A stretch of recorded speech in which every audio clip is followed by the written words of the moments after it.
Right, guys, Scotty Games here. So first of all, I want to apologise for the lack of videos, what have you. I think episode 2 of this one was like, I don't know, 3 weeks ago or something. But I can promise you guys that there will be more regular from now on. So this will be episode 3. You'll have to go back and watch the other two, guys.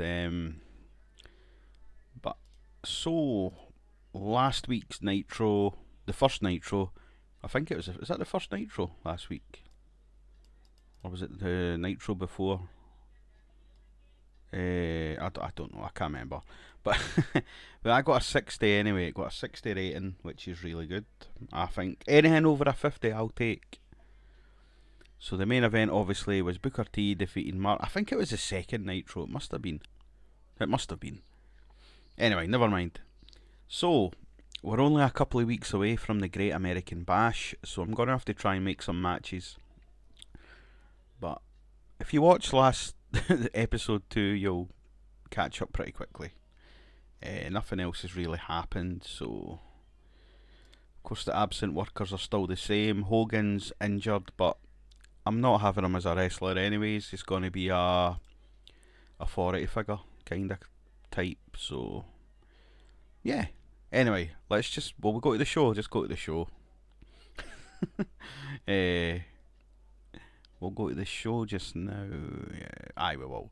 Right, let's start the show. Right, so a terrible pre-show match. Devon Storm defeated Colt Cabana by pinfall with a shout gourd buster. The match was designed to tell a specific story. It wasn't. It's just that storytelling is just an objective I have to do in the game, which isn't very, I don't know, it's not very good. So that got a 45, which is okay for a pre-show match. So then we've got Kwee Wee and AJ Styles. AJ Styles wins by pinfall with a spiral tap. Segment rating of 49.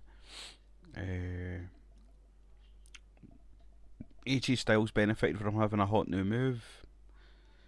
He's debuted his Daredevil gimmick. Now AJ Styles will be getting put on the main show eventually. But for now, he's in a wee pre-show match, and he's done well, which is good. So let's go to the main show. So as you know, last week it was announced that Piper's Pit is returning, and the first guest is going to be Hulk Hogan. So let's see what Piper has to say. Oh my god, look at all this. So much writing, I'm so sorry. So the show starts with the Piper's Pit set up in the ring as the announcers welcome everyone to the show. The bagpipes hit and we see Rowdy Roddy Piper walk to the ring in his trademark leather jacket and kilt. Piper says, well, well, well, WCW has officially gone crazy. The lunatics are running the asylum, but tonight I am not here to talk about Bischoff's midlife crisis. My guest tonight is a man I've battled, bled and brawled with, from New York to the Cow Palace. He's a legend, and he may just be the most confused man in WCW right now. Give it up for Hulk Hogan! So Hogan walks to the ring wearing a black suit and sunglasses with a look of tension on his face. He shakes Piper's hand but looks cautious. Piper says, "You're looking good, Hogan." "Good to see you too, brother." Oh, by the way, I just want to say rest in peace, Hulk Hogan, man. Anyway, never mind, so sorry. "Good to see you too, brother. What's on your mind, Hot Rod?" "What's on my mind? I'll tell you. What's it like being the co-owner of WCW but still being treated like the junior partner?" Hogan says, "What you talking about, brother?" Piper says, "You and I may not agree on much, but I know one thing about you. You don't like being second to anybody. So why are you letting Eazy-E treat you like an afterthought?"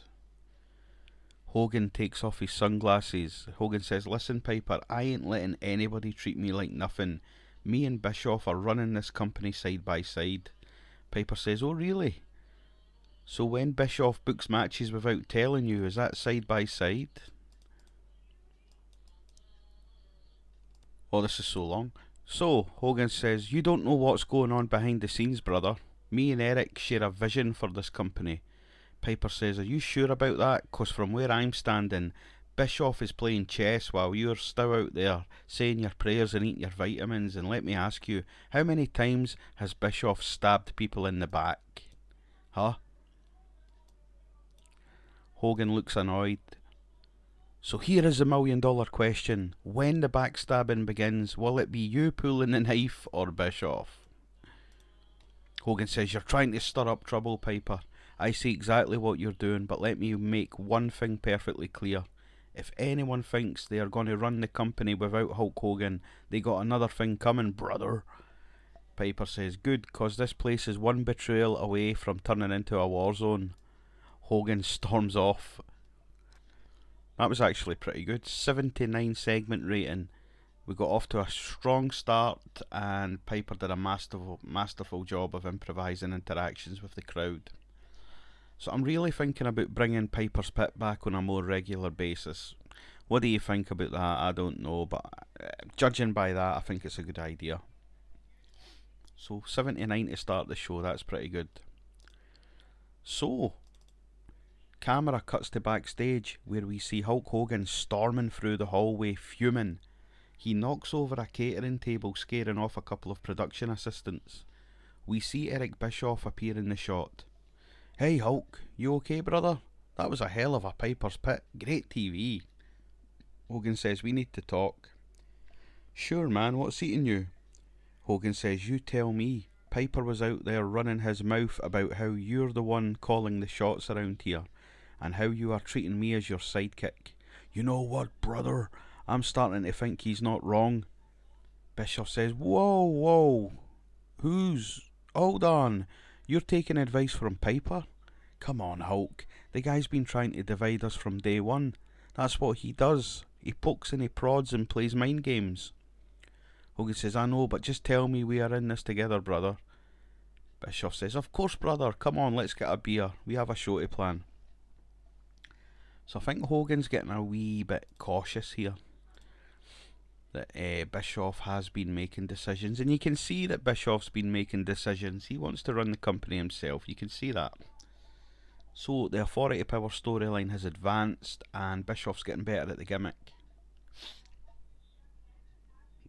I got a 70. That's good as well. So, a decent match. Chavo Guerrero Jr. defeated Billy Kidman by pinfall with a tornado DDT following a botched interference by Torrie Wilson.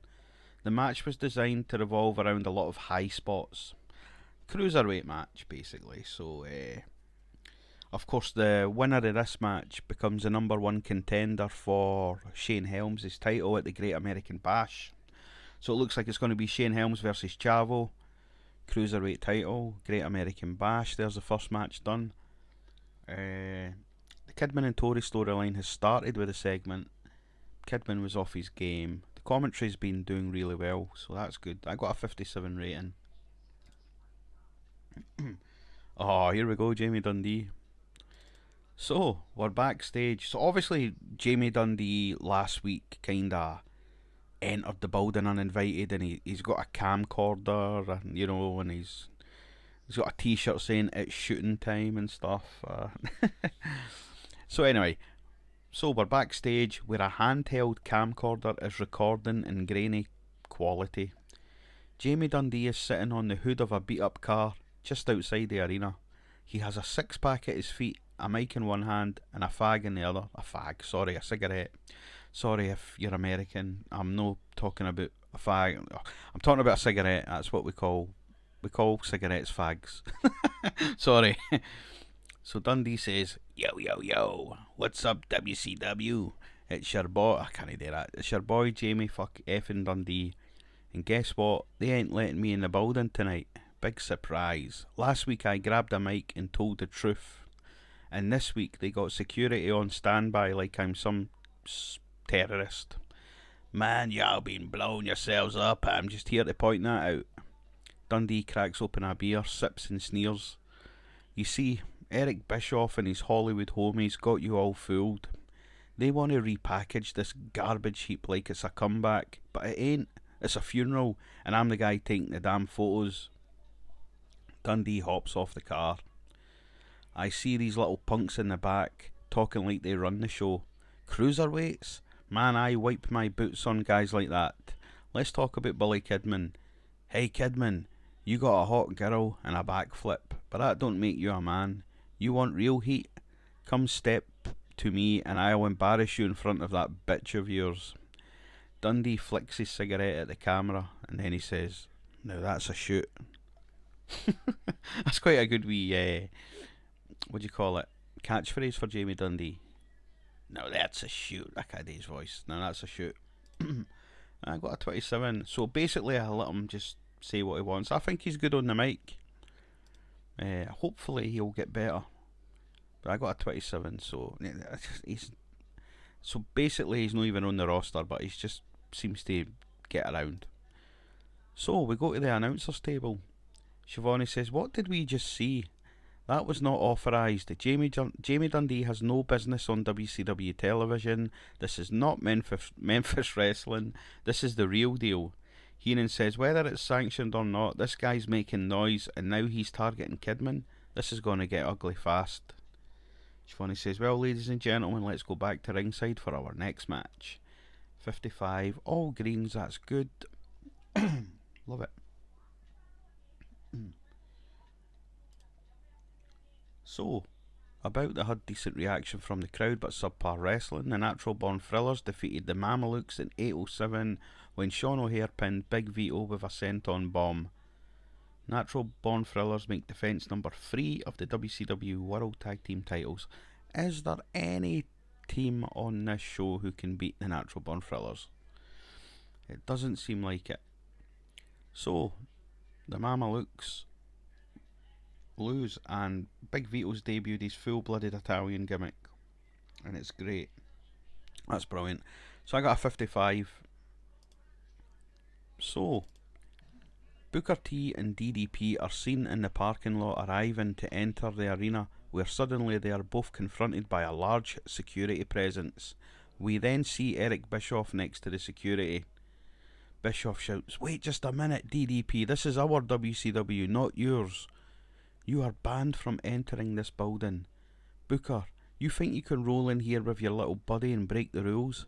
Tonight you're going to pay. Tonight's main event will be for the United States title. Booker T versus Mike Awesome with Lance Storm as a special guest enforcer. And DDP, if you get involved, then Booker T will be suspended. So there you go. Of course, DDP being banned from the building. So the storyline advanced with this segment and it got a 75. Lovely stuff. The crowd are still very hot, which is good. So then a poor match. Sabu defeated Mark Jindrak by pinfall with a diving leg drop. The match was designed to be a car crash style stunt show, full of crazy moves and dangerous bumps. From Sabu, of course. Jake the Snake Roberts has debuted his snake gimmick, so obviously Jake's the manager, Sabu. The match got the crowd buzzing.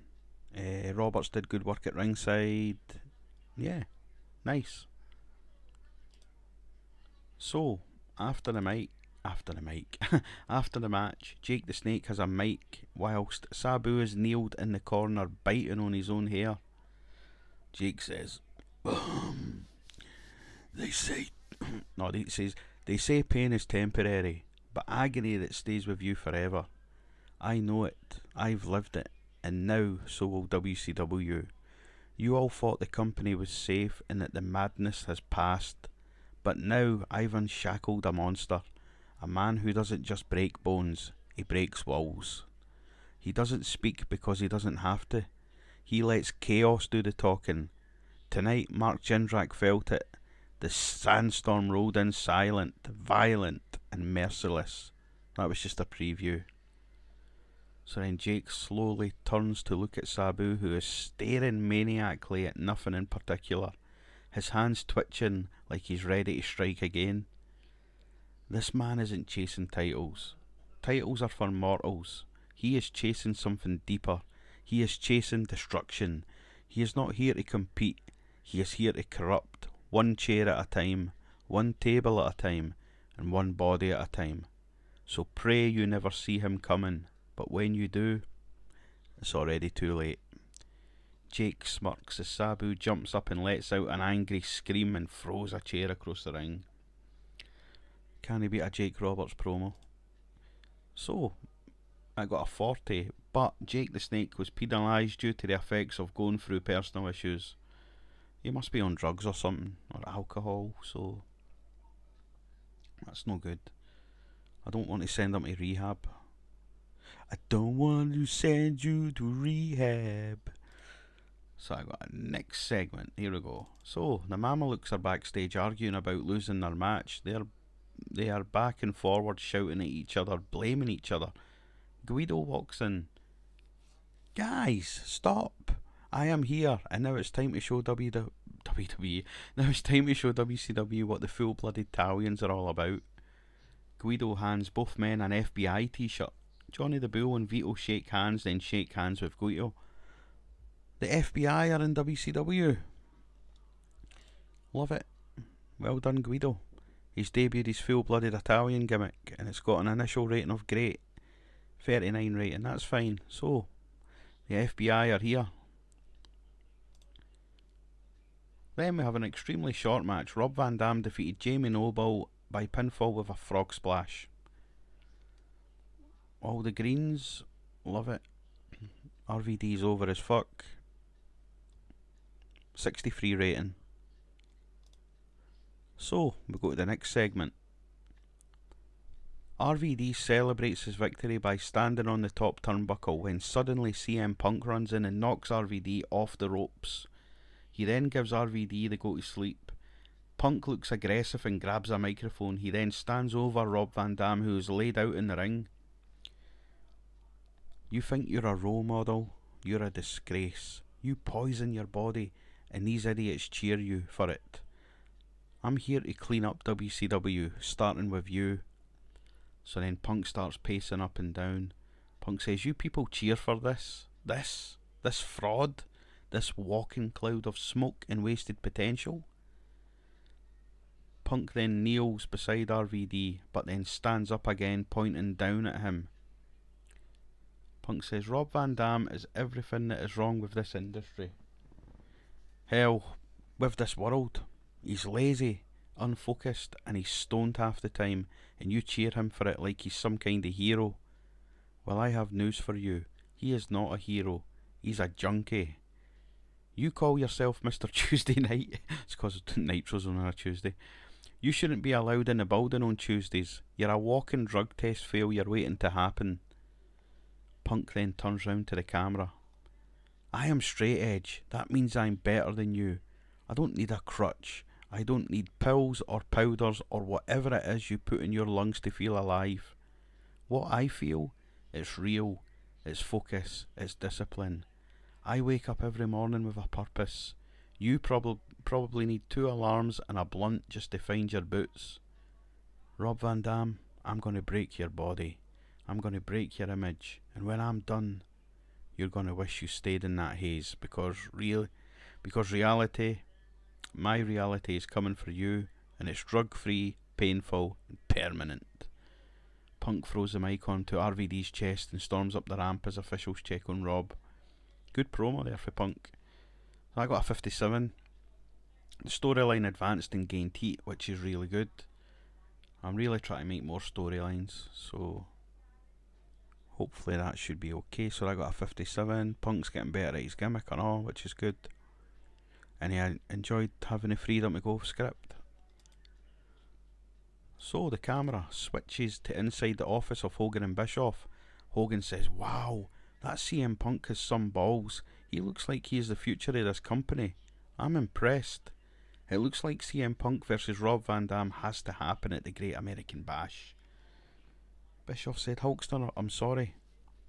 I don't want to jump in and take control, but this is a feud that has to carry on. Throwing them in a match so soon isn't smart for business. We need to see more of these two. Hogan gives Bischoff a cold stare. You're really letting Piper get to you? I'm not trying to take control. I'm just making a recommendation on what's best for this company. I think we should see what else Rob and Punk can do before we throw them into a match. Hogan says, you're right, brother. So the Authority Power storyline has advanced with the segment, and it got a 73. So a lot of tension here with Bischoff and Hogan. Bischoff does seem like he's trying to take full control. So we had about that decent wrestling, but didn't have much heat. Juventud Guerrera, Lash LaRue, and Low Key defeated Free Count basically, when Juve pinned Evan Courageous with a Michinoku driver. 52 rating. I just threw this match together because obviously I've got a storyline happening with Free Count. The storyline has advanced, and it's gained heat, which is good. So Shane Helms seemed off his game. He benefited from having a hot new move though, and Juve was the star. Well, by one. Yeah, decent match. 52 rating. It's just a match I threw together. So DDP is sitting in the parking lot. Stacy Keibler approaches him. Hey DDP, why are you still here? They can't ban me from the parking lot. I am pissed off at the way myself and Booker are being treated. We are the biggest stars in this company. Stacy says, well, I hope you don't get involved in the match tonight. DDP says, I won't do that. I don't want Booker T to be suspended. But believe me, when Storm and Awesome leave this building, I'll be here waiting. Oh, DDP means business. I got a 71, very hot crowd, good stuff. So, DDP is then ambushed by the Nasty Boys. They start beating down on DDP. Knobs holds DDP whilst Sags gets in some hard right hands to the stomach. Knobs then picks up a trash can and throws it at DDP, knocking him down. Then Sag picks up a stick and smashes DDP across the back. Now that's nasty! The Nasty Boys walk back into the building as DDP lies in pain, screaming in anger. Ah! He's gone mental, man. 41 rating. Very hot crowd. That's good. I'm happy with that. Next segment. John Tenter defeated Ernest Miller by pinfall with a I was going to say a senton bomb. I can't see John Tenter doing a senton bomb. A seated senton. Okay, that'll do.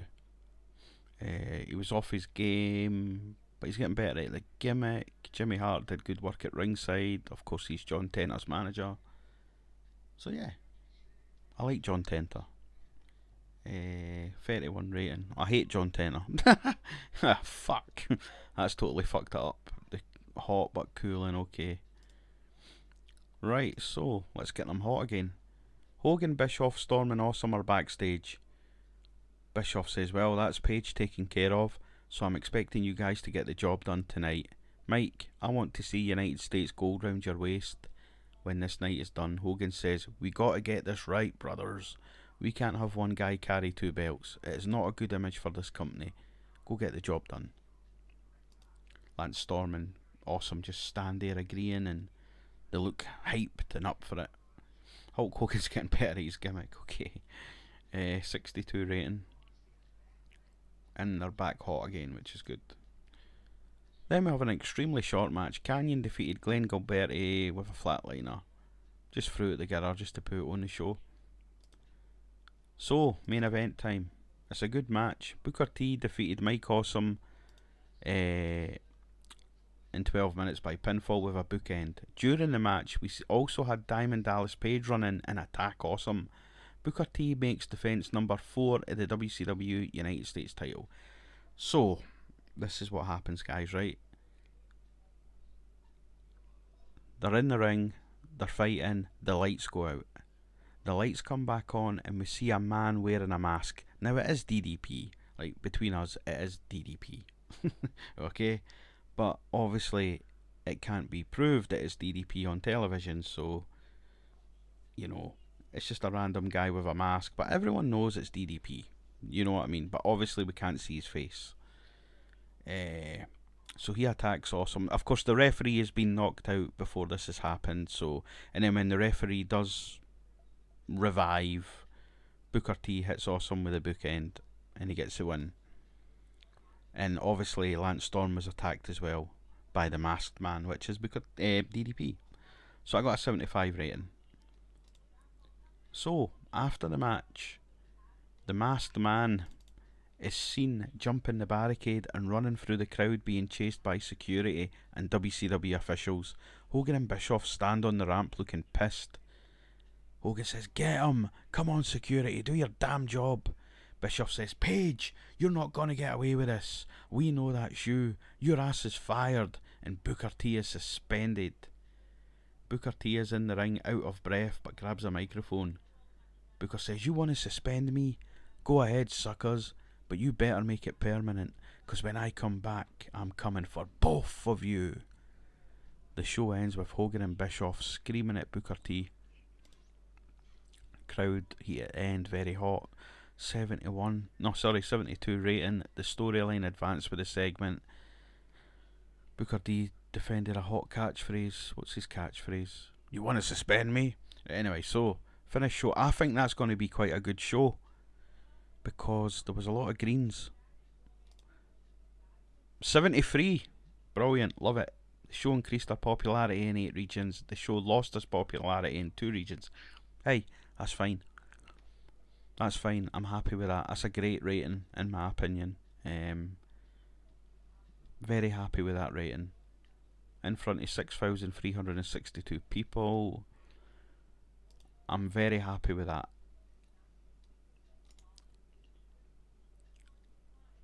Let's have a look at the popularity. So, yeah. That's decent, man. I'm happy. It was a good show. I'm not worried about a scrum. No after Nitro. Terry Funk. I totally forgot about Terry Funk. I might try and sign Terry Funk. So the viewing figures, we got a 0.79. And we had a couple of house shows. So 0.79. That was the rating. Let's see what people thought about it. So, yeah, the 73. So what did we get in the other Nitro show? Is there a way to find that out? What would that come under? I don't know. I can't remember. Events and TV, maybe? Nah. Anyway, this... Oh, wait a minute. See, so the last show before that got a 0.71. So the ratings are actually going up, as you can see, which is really good. Of course, so the Great American Bash is going to be on the 24th of June. It's the 6th at the moment. So far we have one match set for it. So yeah, that's good. I'm happy with that. That was a really good rating, to be honest. Now, I might try and bring in Terry Funk.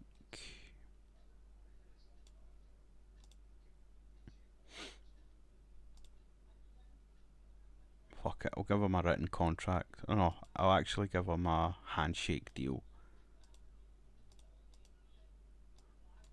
How much will I give him? Give him a... Fuck it, offer him $4,000.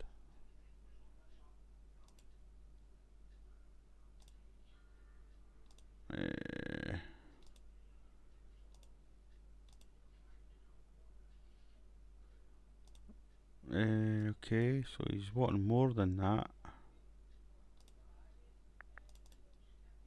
We'll offer him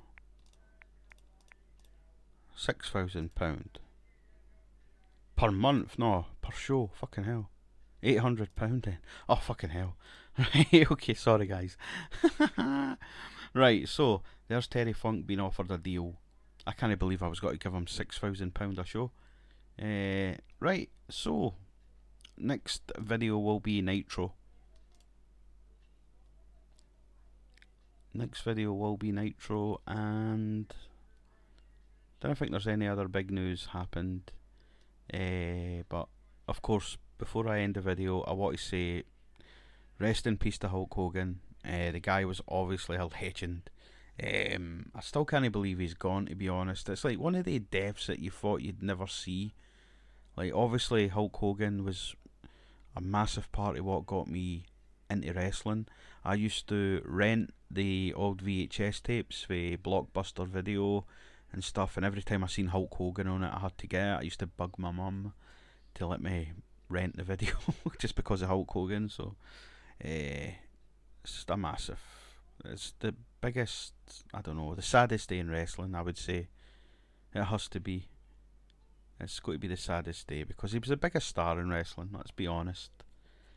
So it's just one of the deaths that you thought you'd never see. But yeah, anyway, guys, thanks for watching. Please leave a comment and like it if you want. I don't know, you don't have to, but hopefully you've enjoyed that. I enjoyed that, and I'm very happy with the rating. So yeah, nice one, guys. Have a good night or day or whatever time you're watching this, and stay tuned for the next one, which will come sooner. I'm not going to leave it all that time, so please stick with it and have a good one, guys. Thank you.